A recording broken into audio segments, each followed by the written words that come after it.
Brighten up, brighten up.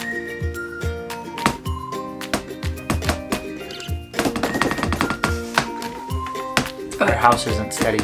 Brighten. There we go. If you guys have been watching our videos, you might have heard that we have been living on the road in our RV for 6 months full time. And actually coming up next week is our 7-month anniversary, if that's what it's called.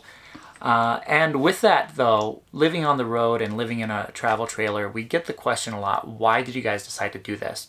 We've been asked the question by people that we've encountered while living on the road at campgrounds, other people who are RVing typically just for vacations or part-time, but then also from friends and family as well.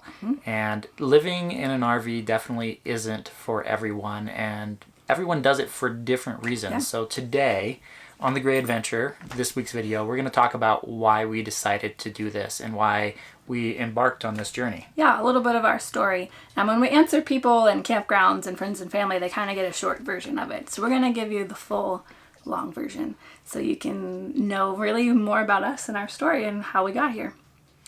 I would like to take credit for getting here. It's all me. Totally. It's all her.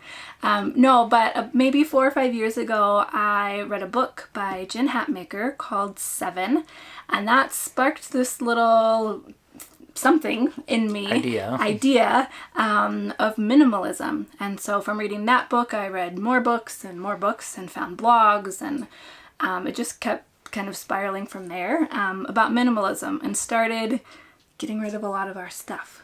It meant she was trying to get rid of my stuff. I got rid of mine and the girls too. I have a lot of stuff, and she likes to get rid of it. Yeah. But we were in a pretty small house at the time. A townhouse, 1,400 square feet, so nothing huge or immaculate. But we still had a lot of stuff. But this idea of living with less and just having a simpler life without the clutter really resonated with me. And so that kind of transitioned into discovering the tiny house movement. And on Pinterest, watched some documentaries on Netflix, and was just fascinated with this whole idea. And really, for a couple years, we just kind of downsized and tried to look at a simpler life. And along with that, looking at what do we want our lives to look like? What's important? Stuff is not important. What is important? Yeah, I mean, when you say downsize, we didn't downsize as in changing house. No. But we got rid of the things that weren't important. Yeah. We had a lot of things that was just clutter in our lives, and it was more about trying to get the clutter out of our lives so that the things that we do have are the more important things that actually have meaning to us, right, and also have usefulness to us, rather than saying, hey, we got 75 boxes in the garage that are full of stuff that we don't actually need or ever use. But along that line, we're trying to look at what is important in life. And, are we just living life, getting a house, buying stuff, working a job, or are we trying to do something more with our life? Yep. And just trying to figure that out. And it took us a while. Yeah, we started kind of dreaming and planning and talking. Early in our marriage, we had talked about the possibility of living overseas one day. And so your background, he has lived overseas. So I actually grew up in Italy. My parents moved our family over to Italy when I was 3 years old. They were missionaries, and they helped start international churches in Italy. And I lived there till I was 14 years old. And part of my life was just being immersed in another culture, being around other people that are not American, being around people from Ghana, Nigeria, the Philippines, the Middle East, and tons of other European countries as well. And that's what I grew up with. And then for family vacations, we would just get in the car and drive. And we would go from Rome, a 7 or 8 hour road trip. By then we're in Switzerland, Germany, and we lived throughout Europe and just vacationing different places, going to Poland, going to the United Kingdom, and just seeing the world. And that's something that I grew up with all the time. And Rachel and I met in Minnesota, and we actually lived in Minnesota. I did for 15 years before we made our first big move. And that was the longest I had spent in one place in my lifetime. So for us, looking at doing something different was a shift for us as a family, but it wasn't something that was different for me. Right. So I grew up in the same town in Northern Virginia all of my life. But I always had this sense of I wanted to travel and do something. I had studied Spanish for a long time in high school and kind of thought maybe I'll live in Mexico one day or Puerto Rico or something like that. But just had this sense to go somewhere. So when I applied for colleges, I applied for them as far away from home as possible. My mom actually joked that one day you're going to go off to college, you're going to meet a man from California, and you're never going to come back again. I did. When I met him, he still had a California driver's license, and I never went home again. Sorry, Mom. But I just I had this sense of adventure and something big and exciting too from a younger age. So as we looked at what we wanted to do and what we wanted to do with our family, we started dreaming big outside of the U.S. And so we had always talked about maybe living in Europe. And so we finally settled on Italy. And the reason we settled on that was because his parents... My parents were still there. Were still there. And that's actually how we got into the country. Yeah, so if you're thinking about just moving to Italy because it sounds amazing, because it is, you really can't. We were able to get in because my parents had Italian citizenship, and so getting us a visa to get in was fairly simple. There were still some complications. But if you do want to move to Italy, you typically have to have a work visa lined up before you move, so just make note of that. But we decided to move to Italy to be closer to my family. My sister was over there as well with her husband and her kids. And so for our daughters to just be close to their cousins and be close to their grandparents, it was the perfect idea at the time. Yeah, so and it was, I mean, we wanted something totally different than the American life. Yeah. And we could have maybe gone to another country, but it was much easier to get into a country that we had family there. And made for a great experience. So we were there. We said we would live there for 3 years before we made any decisions about whether this was long-term, forever, or if we would then maybe transition to another country. We talked about maybe Australia's next, or maybe you wanted to go to Hong Kong or something. Who knows? Hong Kong, the most expensive place to live in the world. But we said we were going to give it 3 years. But then, so it was just a little over a year. A little over a year into our time there, Nick's parents actually passed away unexpectedly in a house fire. And so that changed absolutely everything. Yeah, I mean, we were devastated. We had no clue that was coming up. No.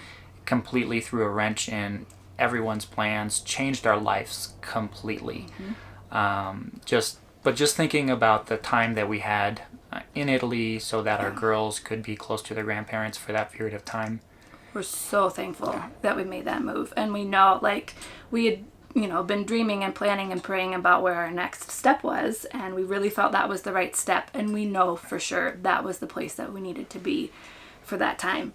And so, but after that, I mean, you look at life and you say, what's important? Are we doing what matters? Are we living a life with purpose?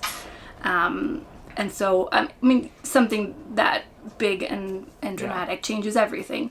And so we really did, again, some soul searching and digging and looking at what we wanted to do, what was most important for our lives.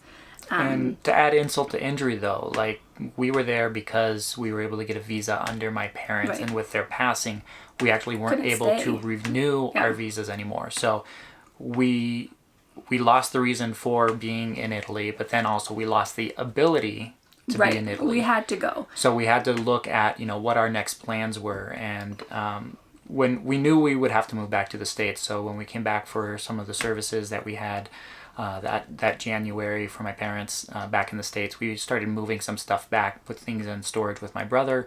But at the time, we didn't know really what the plan was. We kind of had an idea. But we started looking at some different options. We really didn't want to just come back to the States and get another job, settle back in, and say, let's just get back into the routine that we were in. I mean, once you get out of that day-to-day routine and that regular lifestyle that, a lot of people aspire to, but for us, it just wasn't what we wanted. No. So we started looking at different options. Yeah. And that's where things started kicking in again for Rachel with tiny houses. Yeah, they came back to the tiny house. Well, what if we had we don't have one place that we want to be, what if we like had a tiny house that we could move around to different places? And then I was like, well, maybe we could travel full time. And I thought it was this great idea that I came up with. I thought like, you know, it had just come to me and it was this wonderful idea. So, but of course I Googled it to see, you know, what was out there about it. And then we find so many people are already doing this already. This is great. Which was so helpful for us as we looked at this option and we're trying to decide, should we do this? What does this look like? Can we even afford it? And so we found some blogs and YouTube channels and just started pouring over those. So what were the ones? I think Crazy Family Adventure. Crazy Family Adventure was the blog that we found that had all the finances laid out, and that was really helpful. Yeah, just to see, you know, what the costs are with the day-to-day living, you know, what all the expenses are compared to a regular life. So that kind of helped us put things in perspective as to, yes, this is something that we can afford and can do. But then we found, just on YouTube, we were just looking around and looking at ideas for what trailers to buy or whatever, and found channels like Less Junk, More Journey and Gone with the Winds. And we had 6 months essentially between when we kind of started looking at this and came back to the States. And over those 6 months, we really couldn't do anything about it, but all we really did was binge watch as much YouTube videos we could about living in an RV. I mean, that was our show. You know, how people just watch Netflix at night, you know, and kids go to bed. Our shows were the YouTube channels about full-time RV life. We were just soaking in as much as we could. And also RV shopping. That was the other thing we did hours and hours of on RV Trader, looking at different options and all that. And we'll put together another video about how we chose our RV and kind of how we went about that. So yeah, we had this 6 months to plan and prepare and soak in as much as we can, knowledge-wise, before we could even get back to the US and start the process. So it was great, but it also kind of torture that we couldn't start yet. But it was good for us to really soak it all in before we could take action. So once we finally got back to the States, we flew back from Italy we decided to stay in Rachel's hometown next to her parents so that our daughters could have some time with their other grandparents for a while. And the idea was that we were going to move back, buy a vehicle, buy a used travel trailer. We knew from the beginning we would buy used. Renovate it because Rachel liked the ideas of the tiny houses and everything that you could do, and so she wanted to buy something that she could make pretty and do that. So when we moved back to Virginia, we actually decided to, while we were there, just rent an Airbnb long term so that we didn't have to do or invest money into buying furniture, setting up utilities, everything like that for an apartment that we would only be in for about 6 months, because the idea was we're going to be back for 6 months, do everything we need to do, get the travel trailer renovated, and then hit the road. So that we wanted an end date in mind for how long we were going to be there, just so that we would actually do the work. Because if you don't set a date for things, sometimes they just fall by the wayside, and 6 months turns into 9 months, and so on. So and we did it. We stayed in the Airbnb, we bought our truck and trailer and renovated, spent time with family, did a mini trip, which really was across the country and back, for a family event. And you can catch our renovation videos. We'll link to those below. That trip that we went across the country and back, we have a video for that as well. So that all happened before we hit the road full time. And that's kind of all the how-to and all the steps and what we did, the whole process of things. But really it all comes down to, we wanted to live a life and take some time to do something that was important to our family. He mentioned before he grew up road tripping, traveling all around. And so that was something that was really important to us, to instill in our kids this sense of adventure and exploration and travel early on. We don't know if we're doing this forever, but for now, this is what we feel like is important for our family and for our life. And it's not always easy all of the time. Just because it's this great idea you have doesn't mean it's super easy and it's going to be rainbows and unicorns all the time. And it's not necessarily cheap either. Like, a lot of people decide to live in an RV to save money, and it can definitely be done. But our goal isn't to do that to save money. We're here to travel. Yes. We're here to see things. We're here to experience life on the road. And along with that costs a lot of money. It's not ridiculously high, but it does cost money. But we get people commenting all the time like, oh my gosh, you spend that much living in a travel trailer? Yes, it can get expensive. You can do it for very cheap. But that wasn't our goal. I mean, there are a lot of people who do it for that specifically, but we're doing it to just enjoy life as a family, be together as a family, spend as much time together. And you learn a lot about people when you're, stuck with them in a 300 square foot space. Our girls wish every single day that they had a big house with lots of rooms. Their one and only desire is to have their own room. They've designed their rooms over and over again. Yes. And maybe one day we'll do that. For now, we're committed to this for at least another 8 to 10 months or so. Yeah. Our original plan was a total of 12 months, so we've already extended it. So we'll see how it goes from there. But that's just a little bit of an insight as to why we decided to do that, and what the process was for us leading up to living full-time in an RV.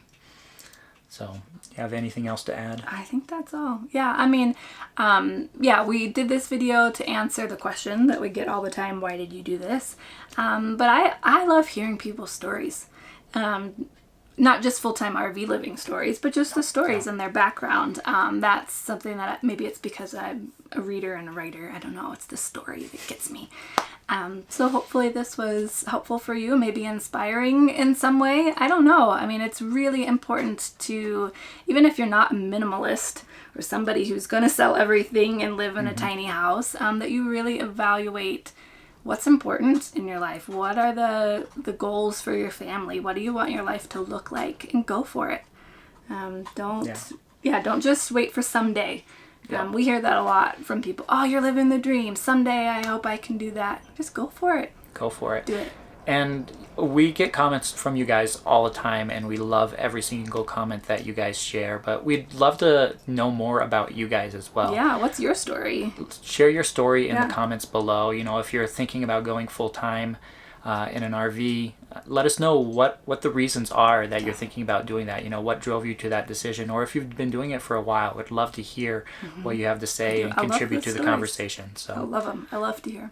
And as Rachel hinted in just a couple minutes ago, we are going to be doing a video hopefully next week, so make sure you subscribe. Video about why we chose our travel trailer and how we got to where we are with this travel trailer. So if you want to see that, make sure you subscribe to the channel, and if you enjoyed this one, please give it a thumbs up. Thank you guys so much for watching, and we'll see you on the road.